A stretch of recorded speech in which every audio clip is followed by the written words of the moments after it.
Okay, today I'm in my friend's garage again, and this time I'm going to be working some Georgetown rejects, so called because they've got cracks and stuff. But I'm going to be working on some tools to process deer legs. That's what I'm getting a lot of these days, which is good. I processed some already off camera. I've got a lot of sinew, a lot of bones. I've got the deer hooves. I've been figuring out how to, boil the legs and remove the hooves. And they can be used for rattles and that sort of thing. Anyway, I'm not going to be doing much pressure flaking because of my cut, but I'm going to try to get as far as I can with the percussion flaking. It should be fine for the tools that I'm going to be working on. All right, so I'm going to start with a not so good piece first, and then I think this is a lot better piece down here. So just to get used to the material, I'll start with this one. Okay. Yeah, it is high quality Georgetown. Nice. It's just very cracked. Okay. So what I'm planning on doing is making several different types of tools to be used on the deer legs. Now there's a lot of connective tissue in the deer leg holding the skin on, so it's difficult to skin the legs. So I'm thinking I can use blades for that skinning process and then make a knife. I've already got a handle here. I can cut it down and mount a knife blade to it. I brought some hot melt glue with me also, and this bark looks pretty tough. I think I might leave it on. And I'll just use glue only. That way it doesn't get messed up with the blood from the deer and that sort of thing. If I use sinew and stuff on the knife to haft it, I won't be able to work very long with blood and water getting on the knife because the sinew will soften up. So I'm just going to use only the glue. That should work just fine. Okay. So a lot of this stuff I'm not going to plan on making perfect blades. I'm probably going to end up doing opportunistic type of blade work. We'll see. I want to get a biface out of this, so I'm not going to be attacking this like a conical core. I'm trying to get a biface out of it. And if I get incidental flakes that look like blades, I'll use those. Okay. First I got to get past the cortex. Yeah, I can probably use blades like this. We'll see. I won't throw any of these out until I figure out what they could be used for or not used for. If they're not going to be useful, then I'll throw them out. Okay, let's see.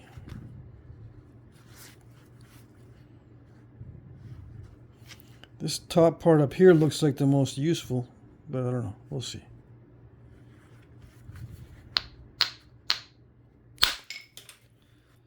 This is just random, opportunistic flaking to get rid of cortex right now.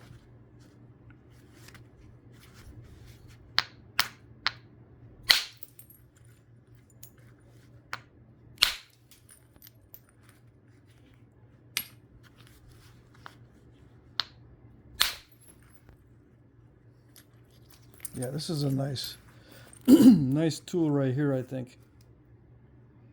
Yeah. I like those types of flakes that are nice and pointy. I think I can rip open the skin on the legs with that one. All right. That's not bad. And that's probably better as an arrowhead instead of a blade.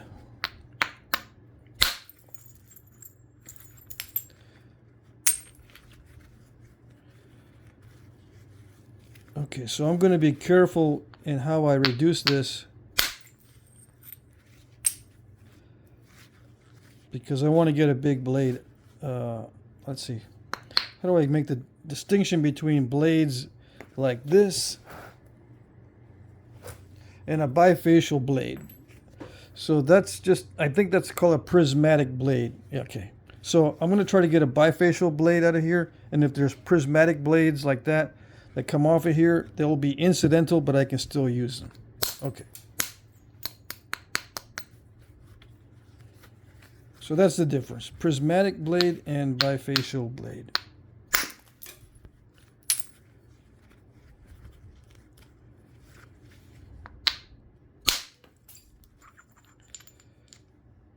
This is kind of like a prismatic blade.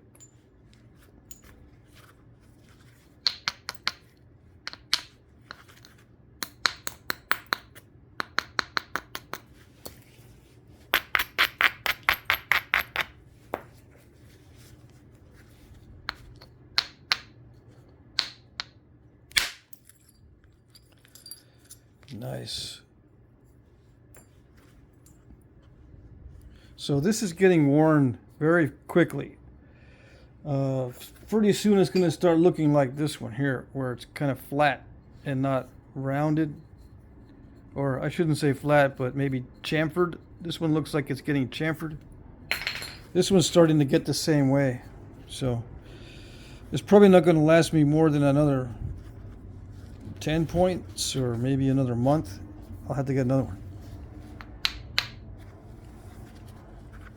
Okay, so let's see. Long blades. I want to get long flakes, I mean, off of this and do the biface at the same time.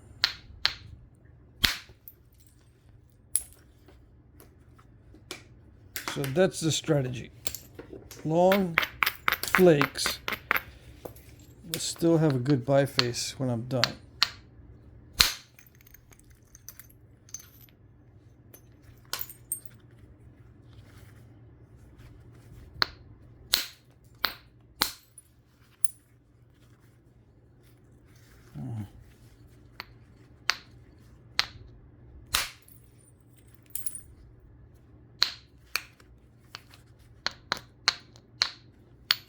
I don't know, it doesn't have any ring to it yet. It's probably still too thick.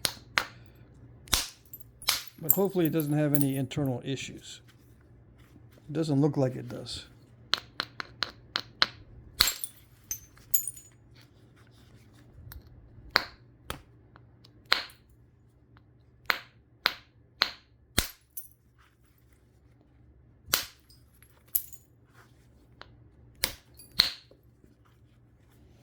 Okay.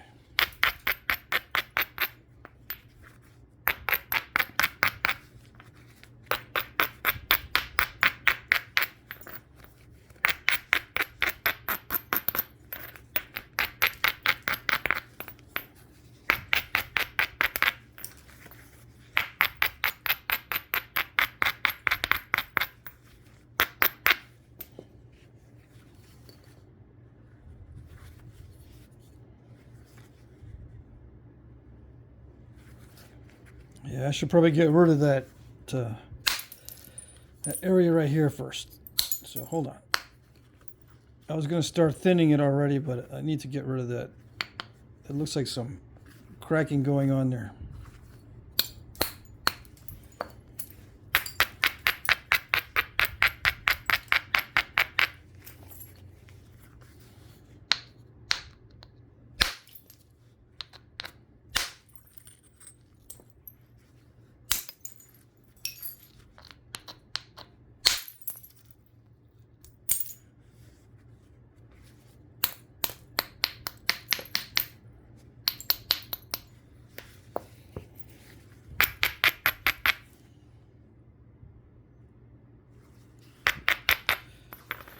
Okay, I can't tell what's going on there actually.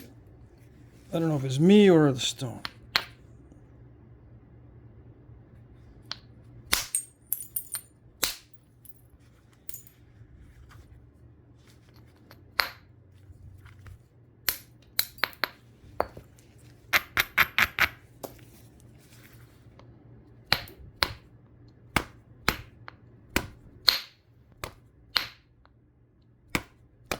Okay. Let me get my glasses on.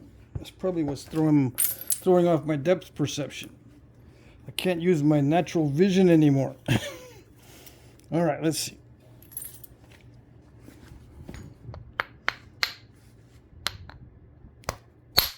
Yeah, there we go.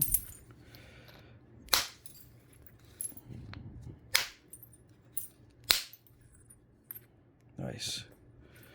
Okay.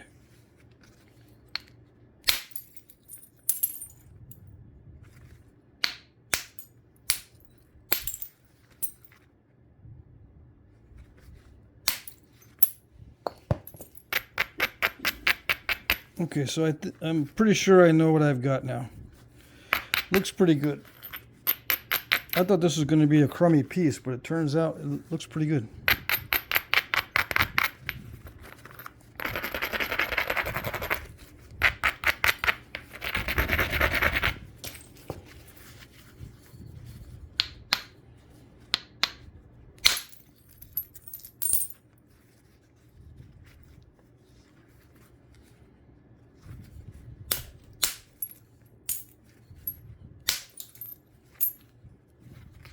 There's not many options for long flakes on this, but I'm going to try anyway.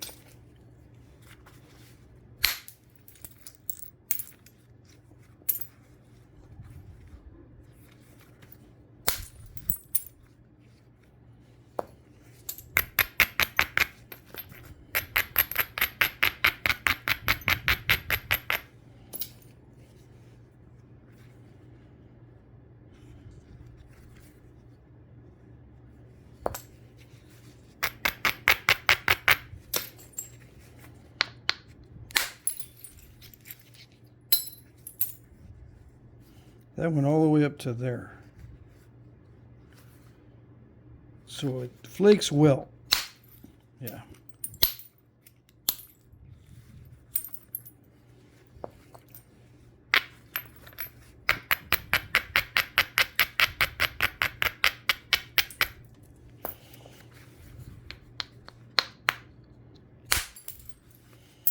Yeah, I'm not very talkative today. It's been a long day, so I'm a little bit tired, but it's all right. I can nap under any conditions. Almost.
So at this point, I'm not really worried about long flakes anymore because I'm trying to thin it down.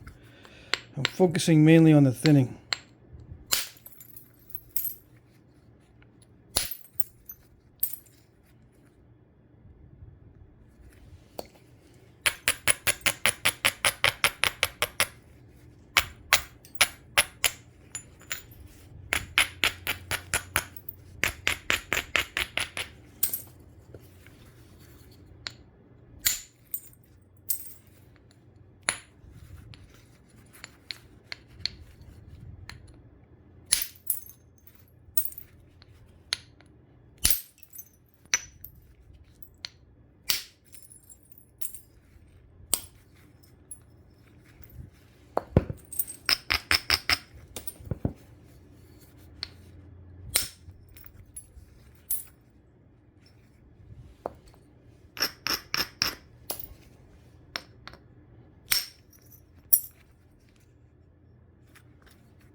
This is my heavier bopper, by the way. It's the 9 ounce.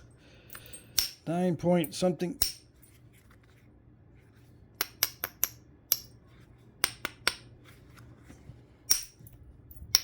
I think that's 1.5 inch diameter. Let's see. I have not measured it yet, so let's see. 1.75 inches, I think. It's larger than 1.5 inches.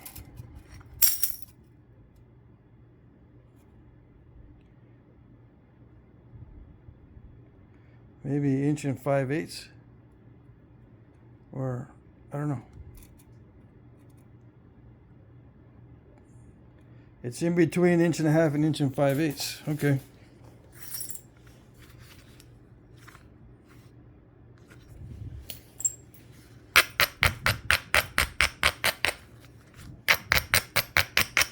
All right, so I think that's the thinnest I can go with the bopper. Now, what kind of blade do I want to make for butchering? I'm thinking that I'm going to have a rounded tip instead of a pointed one.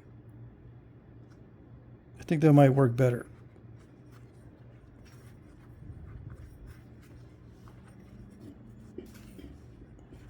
Okay. So the next stage is to come up with a shape. I'm going to have to only with glue, so I don't really need notches, because notches are mainly for, you know, cordage or sinew wrappings.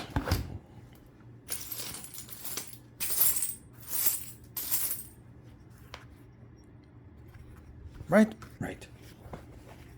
No? I don't know.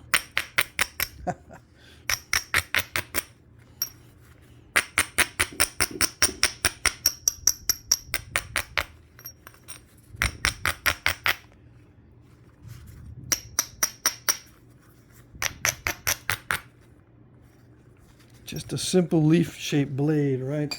That would be the easiest.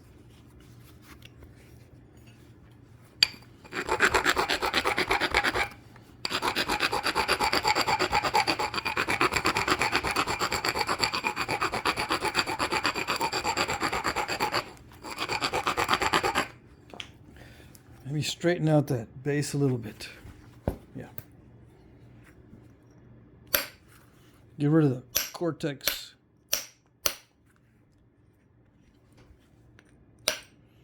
Got a brand new lighting. My friend Roberto got a brand new light for his garage, so we're testing it out. It's very bright. Now the shadows are going to be a little bit odd, but I think it might reflect, or it might show the flake scars better, because it's just light only from one direction. We'll see.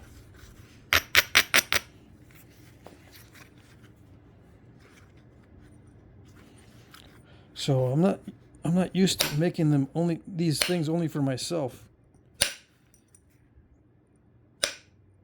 I'm thinking it doesn't need to be perfect at all, but in order to be an interesting video, I probably should make it as neat as possible, with a surface as clean as possible. Yeah.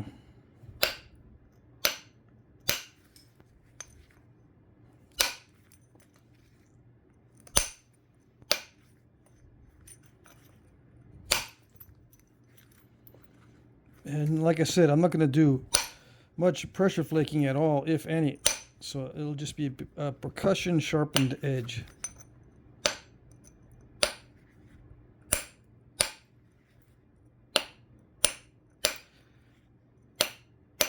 Do I think they did that in the past as well? Yeah, I think so. I think some of the points were only percussion sharpened, no pressure flaking.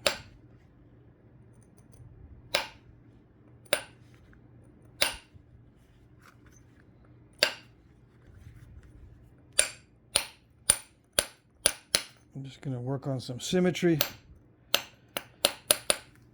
and then it'll be done very soon.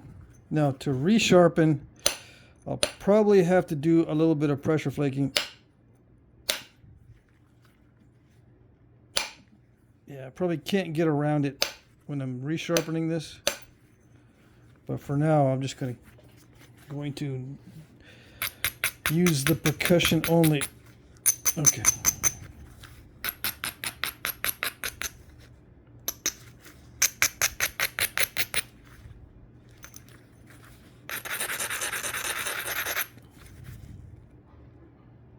That edge looks pretty good on that side.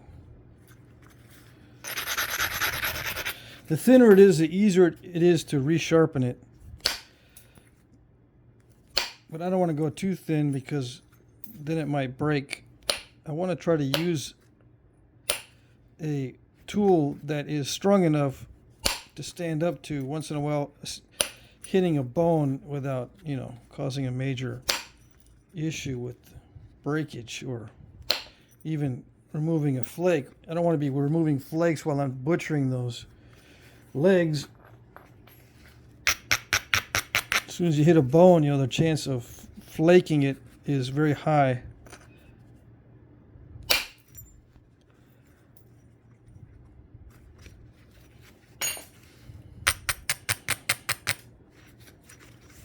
It's okay if it gets dull, but I don't want any big flakes coming off there. Later on, I'll be doing more butchering on the regular meat. I think the legs are a good place to start.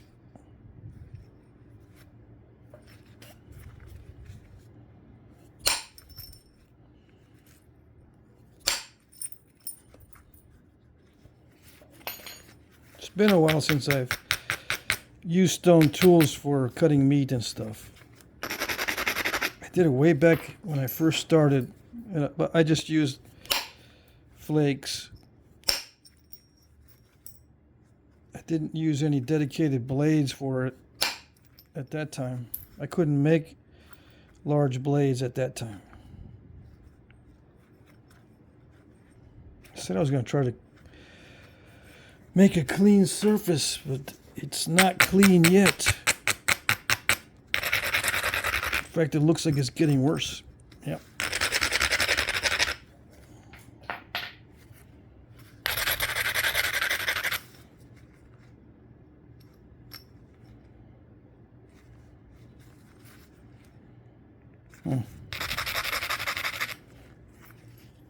Okay, so I'm going to focus on cleaning it up.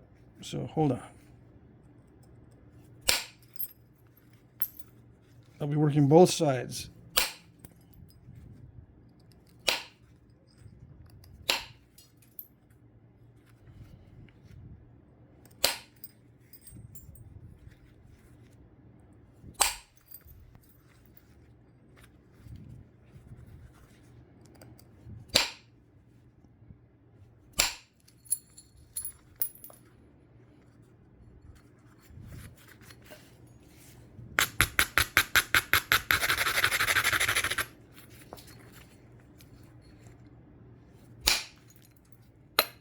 Come on.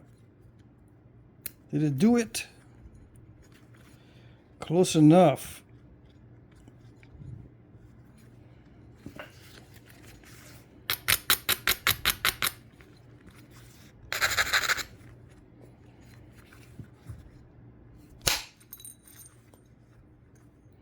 So it looks thin enough to resharpen easily. Okay, so what's the ratio? Hold on, let me, one more spot. I can see there's a bulge right here, or a lump.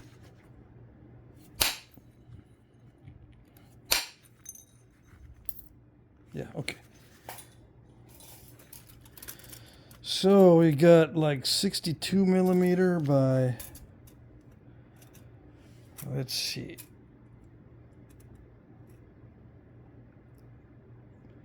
Let's see, by 7, 8, 62 by 8. It's almost 8 to 1 because that would be 64. Between 7 to 1 and 8 to 1. Okay, so that's thin enough.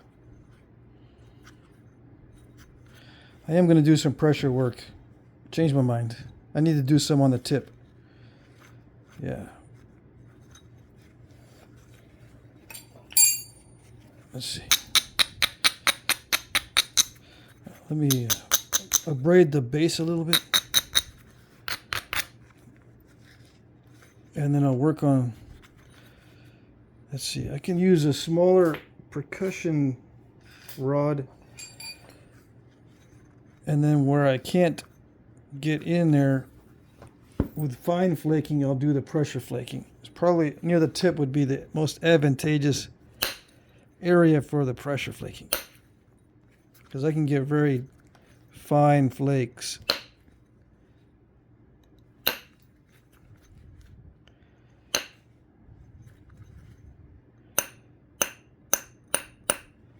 "27 minutes. I think we can wrap it up at 30 minutes. I think I'm going to call this series Tools for Butchering Part 1, Part 2, Part 3, however long it takes.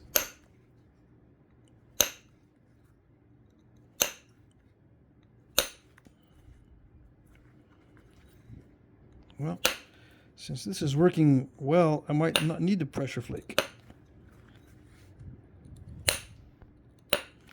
Yeah, I'm getting some crushing there, so we shall see.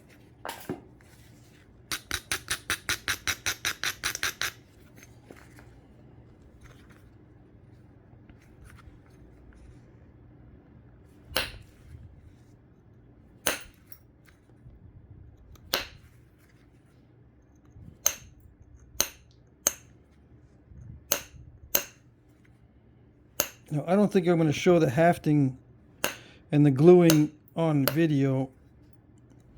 I'll show it when it's finished, but I won't show the process.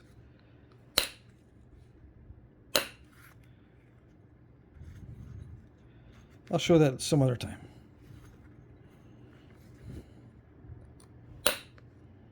I'll show the finished product. Okay, so a little bit more on the sides to sharpen it, and then I'll use pressure on the tip. I got a boogery spot right there. I think I can get it with percussion.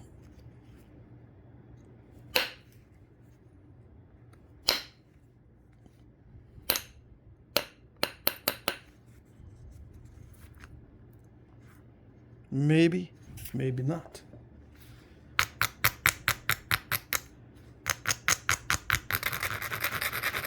I don't want boogery spots along the edge, because then it'll be difficult to resharpen. There we go.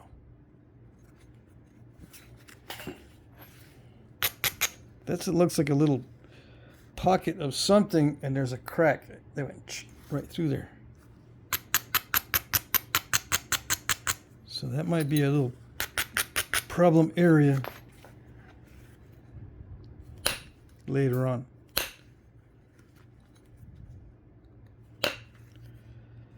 Yeah, it's not flaking well at all right there.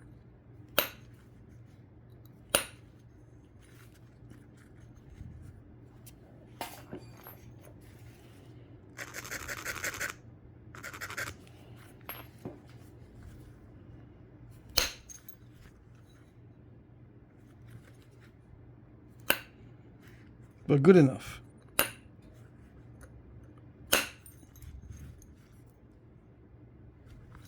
Yeah. Okay, so pressure flake the tip. Okay. Now I'm going to hold the pressure flaker a little bit in an odd posture where I'm not putting any pressure on my finger. Okay. And so I might start out like I don't know what I'm doing, because I don't know what I'm doing. It's a little bit of an odd thing not to be able to wrap my finger around it. Okay.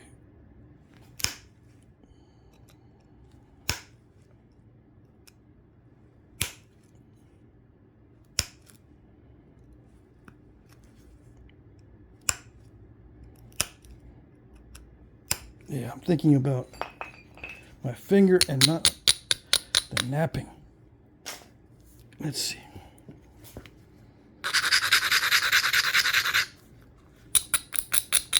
I want the tip a little bit rounded so it doesn't snap off. Okay.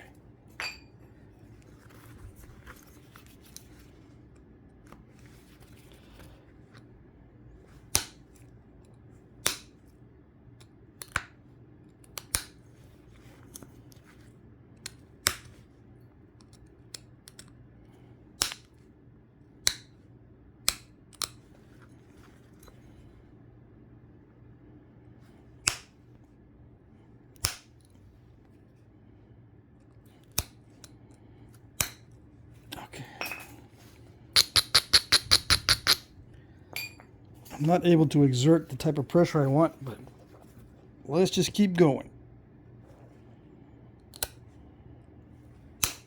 There we go.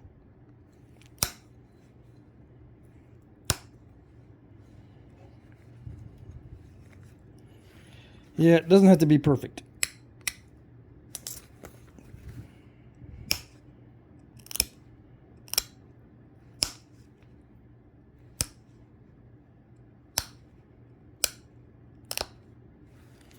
Just nice and sharp.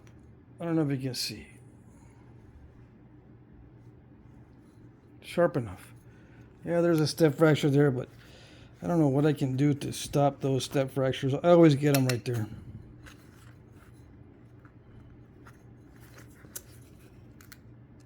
Okay, 32 minutes.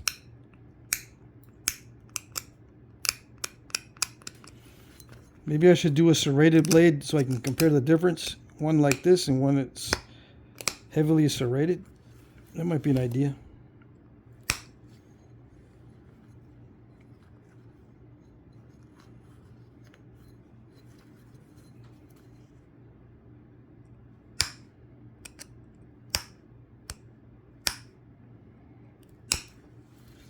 Yeah, but with serrations in it, there'll be little chips removed from the edge.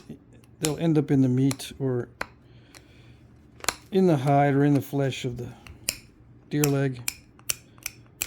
I suppose it doesn't matter when I'm just trying to get sinew and the bone out.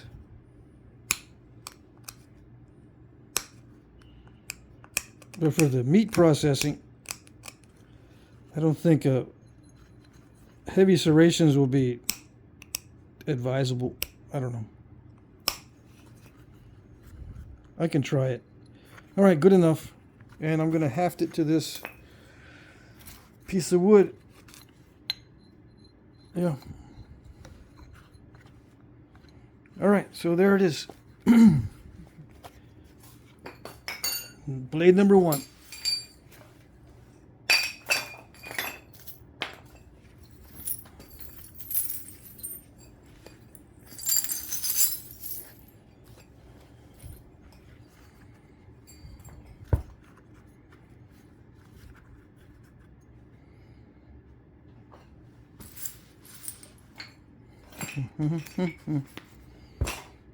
Okay, that's it.